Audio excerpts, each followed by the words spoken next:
లోకాసు వార్త 19వ అధ్యాయము 48వ వచనం. ప్రజలందరూ ఆయన వాక్యమును వినుటకు ఆయనను హత్తుకొని ఉండిరి గనుక ఇక్కడ అంటూ ఉన్నాడు కదా, ప్రజలందరూ ఆయన వాక్యమును వినుటకు ఆయనను హత్తుకొని ఉండిరి అని చెప్పి ఇక్కడ వ్రాయబడి ఉన్నది. ఈ రాత్రి దేవుని యొక్క వాక్యము చదువుతున్నటువంటి మనము హత్తుకోవలసింది దేనిని అనేసి అంటే, దేవుని యొక్క వాక్యమును వినటానికి, వాక్యమై ఉన్నటువంటి దేవునిని మనము హత్తుకొని ఉండాలి అని చెప్పి మరి దేవుడు మాట్లాడుచు ఉన్నాడు. దేనిని మనము పట్టుకొని ఉన్నా అది మన చేతిలో నుండి జారిపోద్ది, లేకపోతే మనం ఒక్కొక్కసారి పోగొట్టుకుంటూ ఉంటాం. కానీ దేవుని మాటలు మనము వింటూ ప్రభుని మనము హత్తుకొని ఉంటే దేవుని యొక్క వాక్యము మన హృదయంలో నుండి ఎవరు కూడా ఎత్తుకొని పోలేరు. దేవుని యొక్క వాక్యమును మనము దాచుకున్నప్పుడు దానిని ఎవ్వరు కూడా దొంగిలించలేరు. అయితే ఇక్కడ అంటాడు కదా, ప్రజలందరూ ఆయన వాక్యము వినటకు మరి వచ్చి ఆయన వాక్యము విని ఆయనను హత్తుకుంటున్నారంట.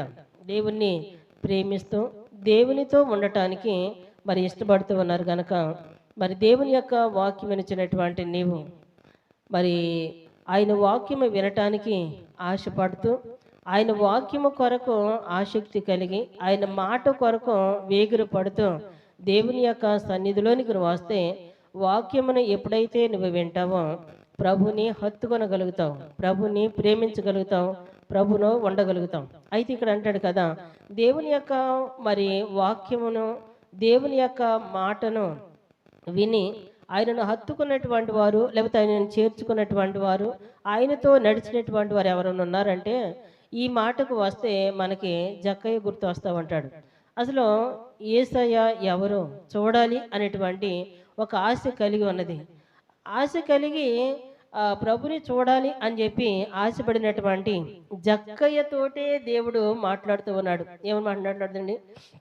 జక్కయ్య, నేడు నేను నీ ఇంట ఉండవలసి ఉన్నది అని చెప్పి ఆయన ఎప్పుడైతే మాట్లాడాడో ఆయనను చేర్చుకోవటానికి, ఆయనను తన ఇంటిలోనికి ఆహ్వానించటానికి చాలా ఇష్టపడ్డాడు. ఎందుకు అనేసి అంటే, నేను పిలవకుండానే మరి ప్రభువే నా ఇంటికి వస్తాను అని చెప్పి అంటూ ఉన్నాడు కనుక, అయితే నేను నా ఇంటికి తీసుకుని వెళ్ళాలి అని చెప్పి మరి చాలా ఆశపడ్డాడు. దేవుని యొక్క వాక్కు మరి ఎప్పుడైతే జక్కయ్యతోటి మాట్లాడిందో, దేవుని యొక్క మాట తన హృదయాన్ని తాకిందో, వెంటనే తాను ఏ స్థితిలో ఉన్నాడో తాను గ్రహించగలిగాడు. దేవునికి మహిమ కలుగును గాక. జక్కయ్య ఏ స్థితిలో ఉన్నాడు అనేసి అంటే, దేవుణ్ణి ప్రేమించాలి అనేసి అంటే నా ఇంటిలో ఉన్నటువంటి అతిక్రమము, అక్రమము, నా ఇంటిలో ఉన్నటువంటి పాపమును నేను తీసివేయాలి. నా ఇంటిలో పాపము కనబడుతూ ఉంది, నా ఇంటిలో దేవునికి ఇష్టం లేనటువంటివి కనబడుతూ ఉన్నవి కనుక జక్కయ్య నిలబడి ప్రభుతో చెప్తున్నటువంటి మాట ఏంటి తెలుసండి? ఇదిగో ప్రభువా, నా ఆస్తిలో సగం పేదలకు నేను ఇస్తూ ఉన్నాను. నేను ఎవరి దగ్గరైనా కానీ అన్యాయంగా దేనిని తీసుకుంటే అది నేను 4 అంతలు చెల్లిస్తాను అని చెప్పి దేవునితోటి ప్రభుతోటి మాట్లాడుతూ ఉన్నప్పుడు ప్రభు కూడా తన హృదయాన్ని చూచాడు, తన హృదయంలో ఉన్నటువంటి ఆశను చూచాడు. నన్ను ప్రేమిస్తూ ఉన్నాడు గనక, నన్ను హత్తుకొని ఉండాలి అని చెప్పి ఆశపడుతూ ఉన్నాడు గనక మంచిది అని చెప్పి, జక్కయ్య, ఇదిగో నువ్వు చేస్తున్నటువంటి పనిని బట్టి నీవు నాతో ఉండాలి అని, నన్ను ప్రేమించాలని, నన్ను హత్తుకొని ఉండాలి అని చెప్పి నువ్వు ఇష్టపడుతున్నావే. అయితే అబ్రహాము కూడా సమస్తముని విడిచిపెట్టి తన కుమారుణ్ణి నాకు ఇవ్వటానికి నాకు సన్నిహితముగా ఉన్నాడు. అలాగే నీవు కూడా ఇదిగో నువ్వు ప్రేమించినటువంటి దానిని నా కొరకు నువ్వు త్యాగం చేస్తూ ఉన్నావు కనుక యేసు జక్కయ్యతో అంటున్నటువంటి మాట ఏంటంటే, ఇతడును అబ్రహాము కుమారుడే, ఎందుకనగా నేడు ఈ ఇంటికి రక్షణ వచ్చి ఉన్నది. రక్షించువాడైనటువంటి యేసయ్య ఆ ఇంటికి వచ్చాడు గనక నశించిపోతున్నటువంటి జక్కయ్యను దేవుడు చూచాడు గనక, నశించినటువంటి జక్కయ్య హృదయంలోనికి దేవుని యొక్క మాట వెళ్ళిన వెంటనే నేను ఏ స్థితిలో ఉన్నాను అన్నటువంటి ఆ విషయాన్ని జక్కయ్య గమనించి ఉన్నాడు గనక ఇక్కడ అంటూ ఉన్నాడు, దేవుని యొక్క వాక్యమును వినటానికి, దేవునిని హత్తుకొని ఉండటానికి మరి నువ్వు కూడా ఇష్టపడుతున్నావా? ఒకళ్ళు ఇష్టపడుతున్నట్లయితే నశించినటువంటి మరి నిన్ను వెతికి రక్షించటానికి మనుష్య కుమారుడు వచ్చి ఉన్నాడు గనక ఆయన వాక్యము ద్వారా నీతో మాట్లాడుచున్నప్పుడు వాక్యము వింటే నీవు కూడా రక్షించబడతావు. వాక్యమును వింటే దేవుని నీవు ప్రేమించగలుగుతావు. వాక్యాన్ని నీవు నీ హృదయంలో భద్రపరుచుకుంటే ఆ వాక్యము నిన్ను బలపరుస్తుంది గనక ఇక్కడ దేవుని యొక్క సన్నిధిలో ఉన్నటువంటి మనము దేవుని యొక్క వాక్యము కొరకు ఆశపడాలంటే ఎందుకు అనేసి అంటే వాక్యము అనగా దేవుడే మనతో మాట్లాడుచు ఉన్నాడు గనక యేసయ్య నీ వాక్యము ద్వారా నాతో మాట్లాడు, నీ వాక్యము ద్వారా నా హృదయాన్ని సరిచేయి, నీ వాక్యము ద్వారా మరి నా జీవితాల్లో గొప్ప కార్యాలు జరిగించు అని చెప్పి దేవుని యొక్క మాట కొరకు మనం ఎదురు చూస్తే ఆయన మాట మనకి జీవమునిచ్చేది, ఆయన మాట మనకి మరి ఎంతో దీవెనకరము గనక ఆయన నోట నుండి వచ్చే ప్రతి మాట మనకి ఆశీర్వాదమే. దేవునికి మహిమ కలుగును గాక. హల్లెలూయా. ఇక్కడ అంటాడు కదా మరి యేసయ్య తన రాజ్యమును గురించి ఆయన వివరిస్తూ ఒక ఆయనకంట 5 దేనారాలు ఇచ్చాడంట. దేనారాలు ఇచ్చి ఇదిగో 5 దేనారాలు నీకు ఇస్తున్నాను నేను, ఈ 5 దేనారాలు నీవు నీ దగ్గర ఉంచి దానిని బట్టి నీవు దానిని మరి సంపాదించుకో అని చెప్పి అతడంట 5 దేనారాలు ఇచ్చి ఆయనంట మరి దేనారాలు ఇచ్చి ఆయన అంటండి వ్యాపారము చేసుకో అని చెప్పి కొంత సొమ్ము ఇచ్చి వెళ్ళిపోయాడు అంటండి. అప్పుడు ఈ మొదటిగా మరి దేనారాలు 5 దేనారాలు తీసుకున్న 10 దేనారాలు సంపాదించుకొని మరి యజమానుడు వచ్చినప్పుడు మరలా తిరిగి ఆయన ఎదుటికి వచ్చినప్పుడు మరి ఇదిగా అయ్యా నువ్వు ఇచ్చినటువంటి దేనారాలను బట్టి మరలా నేను 5 దేనారాలు నేను సంపాదించుకున్నాను అని చెప్పి తన ఎదుటికి వచ్చినప్పుడు అంట నా మాటని విన్నావు గనక నువ్వు మంచి వాడవి అని చెప్పి అక్కడ మెచ్చుకోవడం చూస్తూ ఉన్నాం. దేవునికి మహిమ కలుగును గాక. దేవుని యొక్క మాట వింటే నువ్వు దీవించబడతావు, దేవుని యొక్క మాట వింటే నువ్వు ఆశీర్వదించబడతావు. దేవునికి దగ్గరగా ఉంటే దేవుడు నిన్ను బహుబలముగా ఆశీర్వదించేవాడై ఉన్నాడు గనక ఇక్కడ అంటూ ఉన్నాడు దేవుని యొక్క సన్నిధిలో ఇక్కడ ఒక మాట చెప్తూ ఉన్నాడు. ఆయన ఒలీవ కొండ దగ్గర ఉన్నప్పుడు బేతనియాకి వెళ్ళి గ్రామము సమీపంలోనికి వచ్చినప్పుడు అక్కడ కట్టబడి ఉన్నటువంటి ఒక గాడిద కనబడుతుంది. ఆ గాడిదని మీరు నా కొరకు దాన్ని తోలుకొని రండి అన్నాడు. ఎందుకు తోలుకురమ్మంటున్నాడో ఎవరికీ తెలియదు. కానీ ఆయన మాటను బట్టి ఆ గ్రామంలోనికి వెళ్ళి కట్టబడి ఉన్నటువంటి గాడిదను తీసుకుని వచ్చారంట. తీసుకుని వచ్చిన తర్వాత ఆయన అంటూ ఉన్నాడు, ఇదిగో ఈ గాడిద మీద నేను కూర్చోవాలి, ఈ గాడిద మీద నేను కూర్చుంటాను అని చెప్పి ఆయన గాడిద మీద కూర్చున్నప్పుడు అంటండి గాడిదను చూడలేదు కానీ గాడిద మీద ఉన్నటువంటి ప్రభుని చూశారంట. ఆయన మాటను బట్టి గాడిదని తీసుకుని వచ్చి ఉన్నారు. ఆ గాడిద మీద కూర్చున్నటువంటి ఆయనను మహిమపరుస్తూ ఉన్నారు. ప్రభు పేరట వచ్చేవాడు స్తుతింపబడును గాక అని చెప్పి దేవుని మహిమపరుస్తూ ఉన్నారు. కారణం ఏంటి అనేసి అంటే దేవుని యొక్క మాట మనం వింటే మన జీవితాలకు విలువనిస్తాడు, ఘనతనిస్తాడు గనక ఆయన మాట వింటే మనము దీవించబడతాము అనేటువంటి మాటను దేవుడు ఇక్కడ జ్ఞాపకం చేస్తూ ఉన్నాడు. దేవునికి మహిమ కలుగును గాక. హల్లెలూయా. దేవుని యొక్క వాక్యము మనం వింటూ ఉన్నప్పుడు విన్నటువంటి వాక్యాన్ని మనము మన హృదయంలో భద్రపరుచుకున్నప్పుడు మన హృదయము దేవుని యొక్క సన్నిధిలో ఎలాగా ఉంటుంది అనేసి మనం ఆలోచన చేస్తే ఇక్కడ అంటే బర్నబా అంత్యోయకు వచ్చినప్పుడు అతడు వచ్చి దేవుని యొక్క దేవుని కృపను చూచి సంతోషించి దేవుని యొక్క వాక్యం అక్కడ చెప్పడాన్ని బట్టి పరిశుద్ధాత్మ దేవుడు అక్కడ వారి మధ్యన సంచరించటాన్ని బట్టి దేవుని యొక్క వాక్యమైనటువంటి వారంటండి ప్రభువుని స్థిర హృదయంతోటి హత్తుకున్నారంట. దేవునికి మహిమ కలుగును గాక. ఏ మనసుతో హత్తుకున్నారండి? ఎలాంటి మనసు? స్థిరమైనటువంటి మనసు, స్థిరమైనటువంటి హృదయంతోనంటండి దేవుని హత్తుకొని ఉన్నారంట. దేవుని యొక్క సన్నిధిలో ఉన్నటువంటి మనం దేవుని యొక్క వాక్యం వింటున్నప్పుడు మన హృదయము దేవుని యొక్క మాటను హత్తుకుంటుందా? దేవుని యొక్క మాటను మనము విని స్థిరమైనటువంటి హృదయం కలిగి దేవుని యొక్క సన్నిధిలో ఉంటున్నామా అని అనేసి అంటే, దేవుని యొక్క వాక్యం ఏంటాం మన హృదయాలను సంచలత్వం కలిగినటువంటి హృదయముగా మన హృదయాన్ని కలవరపరుస్తూ ఉంటాం. దేవుని యొక్క మందిరంలో దేవుని యొక్క వాక్యం వింటున్నప్పుడు దేవుని యొక్క వాక్యానుసారముగా నడవాలి అని చెప్పి మన మనసులో నిశ్చయించుకుంటాం. బయటికి వెళ్ళిన తర్వాత ఆ మనసు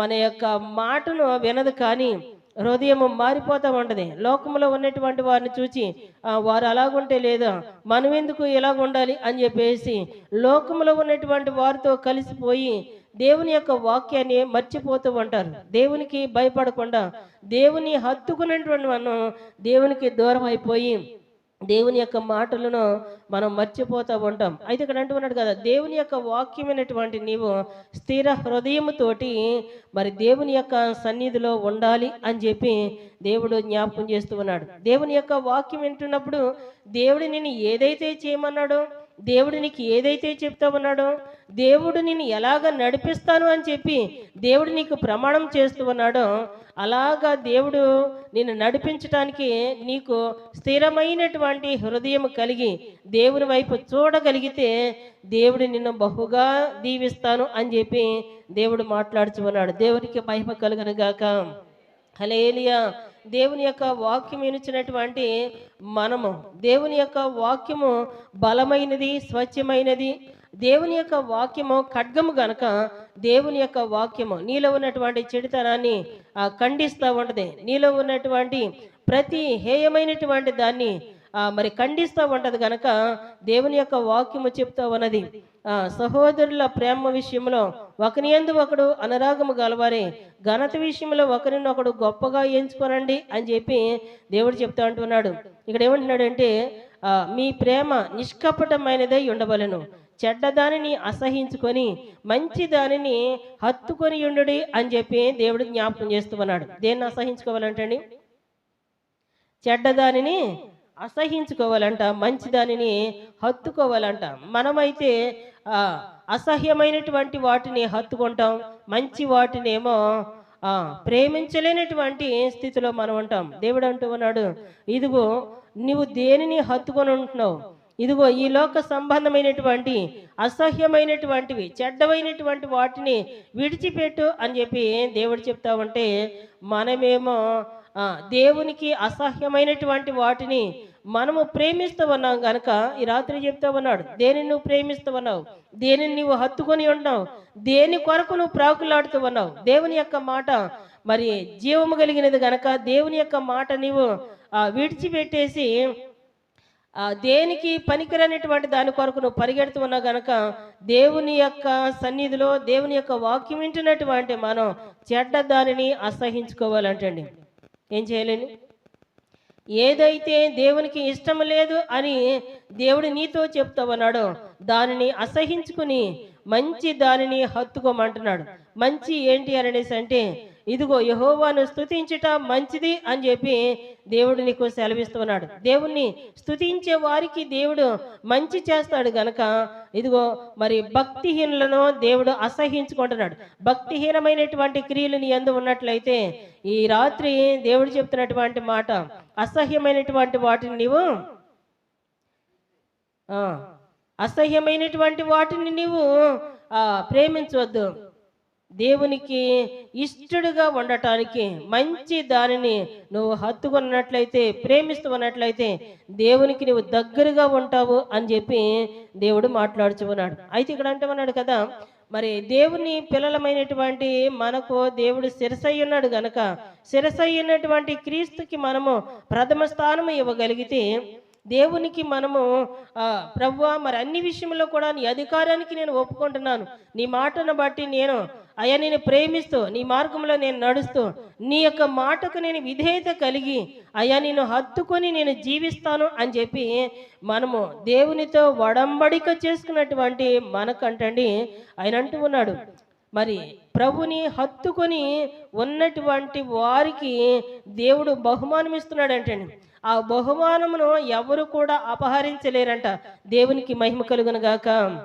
ఇక్కడ అంటూ ఉన్నాడు కదా, కొలసీలకు రాసినటువంటి పత్రిక 2వ అధ్యాయము 19వ వచనంలో చెప్తా ఉన్నాడు. ఏమనంటే, శిరస్సును హత్తుకొని వాడెవడు, ఎవడునో మీ బహుమానమును అపహరింపనీయకుడి అని చెప్పి ఇక్కడ దేవుడు మాట్లాడుతూ, ఆయన శిరస్సు మూలంగా సర్వ శరీరము కీళ్ల చేత నరముల చేత పోషించబడి అతకబడినదై దేవుని వలన కలుగు వృద్ధితో అభివృద్ధి పొందుచున్నది అని చెప్పి ఇక్కడ దేవుడు మాట్లాడుతూ ఉన్నాడు. నువ్వు అభివృద్ధి చెందాలి అంటే, నువ్వు ఆశీర్వదించబడాలి అంటే, వృద్ధిలోనికి రావాలంటే శిరస్సు అయినటువంటి నీ క్రీస్తుకు నువ్వు అసహ్యమైనటువంటి దానిని విడిచిపెట్టు, దేవునికి ఇష్టమైనటువంటి బిడ్డగా ఆయనతో హత్తుకున్నట్లయితే ఇక్కడ అంటున్నాడు, దేవుడు నీకు ఇచ్చినటువంటి మరి దేవుని యొక్క వరములను కానీ ఫలములను కానీ నీ ఆశీర్వాదములు కానీ దేవుడు నీకు ఇచ్చినటువంటి ఏ బహుమతి అయినా కానీ ఎవరు కూడా అపహరించలేరు అని చెప్పి దేవుడు జ్ఞాపకం చేస్తున్నాడు.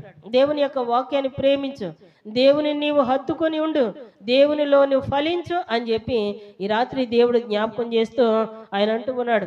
ఆయన యొక్క వాక్యమును వినటానికి, ఆయనను హత్తుకొనటానికి అనేక మంది ప్రభు దగ్గరికి వస్తూ ఉన్నారు. ఈ రాత్రి దేవుని యొక్క సన్నిధిలో ఉన్నటువంటి నీవు దేవుని వాక్యము కొరకు ఆశపడు, దేవుని హత్తుకొని ఆయనలో జీవించటానికి నీవు ఇష్టపడినట్లయితే దేవుడు నిన్ను కూడా బహుగా ఫలించి అభివృద్ధి పరిచి ఆయన కృపతో నిన్ను నింపుతాడు. కనుక ఈ రాత్రి దేవుని యొక్క సన్నిధిలో ఉన్నటువంటి మనము దేవుని వైపు చూస్తాం.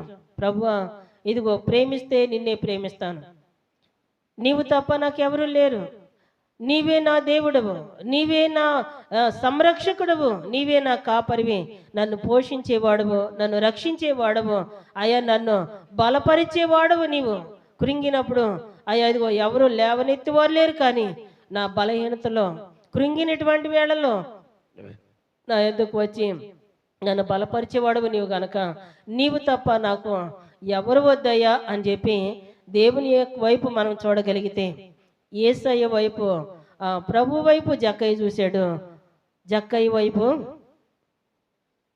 యేసయ్య చూశాడు. ఈ రాత్రి దేవుని యొక్క సన్నిధిలో ఉన్నటువంటి నీవు యేసయ్యను చూడు. యేసయ్య నిన్ను చూచి నువ్వు ప్రేమిస్తూ ఉంటే ఆయన నిన్ను ప్రేమిస్తాడు. అందుకే అంటాడు కదా, నన్ను ప్రేమించే వారిని నేను ప్రేమిస్తాను. దేవుణ్ణి ప్రేమిస్తే ఆయన నిన్ను ప్రేమిస్తాడు.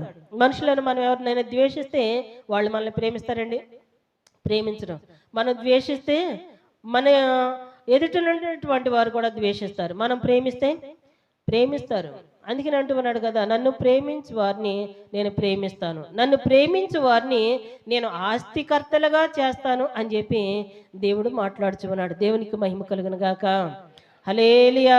నిన్ను ఆస్తికర్తగా చేయాలి అన్న, దేవుడు నిన్ను దీవించాలి అన్న, దేవుని యొక్క మాట, దేవుని యొక్క వాక్యం, దేవునిని నీవు హత్తుకొని జీవిస్తున్నట్లయితే దేవుడు నిన్ను కూడా తన బలమైనటువంటి ఆశీర్వాదములతోటి దేవుడు నిన్ను నింపువాడై ఉన్నాడు. కనుక ఈ రాత్రి దేవుని యొక్క సన్నిధిలో ఉన్నటువంటి మనం అందరం కూడా దేవుని సన్నిధిలో మోకరిద్దాం, మరి కుటుంబం కొరకు ప్రార్థన చేద్దాం. దేవుడు తన వాక్కులను దీవించును గాక. ఆమేన్.